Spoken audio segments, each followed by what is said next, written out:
Leaders are gearing up to introduce a new emergency response system and a modern fleet of ambulances to the people of Cherokee County. And as crews prepare to take over operations in the summer, they are seeking help from units across South Carolina to help balance emergency response efforts.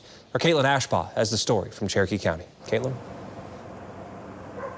Hey, Mark. Well, what we're hearing at this point is that emergency services in Cherokee County, they account for about 58,000 people. So you can imagine without the full operating fleet of emergency response units, people grew concerned about the effective response to their 911 calls.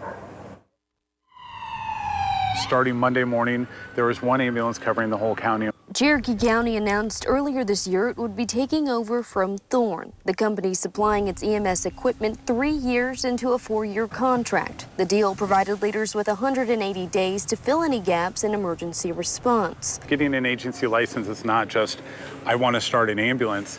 You have to go through a whole bunch of different checks and balances with many different state and federal agencies. It's time consuming because everyone's on their own timeline. Statewide EMS units are stepping up to balance the workload, a temporary collaboration carrying the county into a new chapter. It doesn't matter if they're part of Cherokee County, they're part of Abbeville, they're part of Lancaster or Fort Mill. We are all here to do the same job, and we're willing to help anybody. McGraw says the county is on track, and by July 1st, the EOC should be home to a transformed fleet with half a dozen modern ambulances, 4 quick response vehicles, and 60 first responders. 400 traumatic experiences an EMS provider is going to experience when an average person has experienced 1.8 traumatic experiences in their lifetime.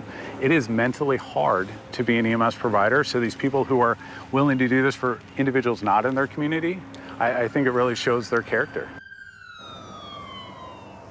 And the lingering question here being, how long can we expect this to last? Well, Cherokee County tells us they could expect it up to a week that you're seeing these ambulances running around town as they work to get that license. But they do say once they get that license, that'll open the door so that they can begin recruiting new personnel and they can set up and establish that new unit in time for the summer. Reporting in Cherokee County, Caitlin Ashbaugh, WYFF News 4.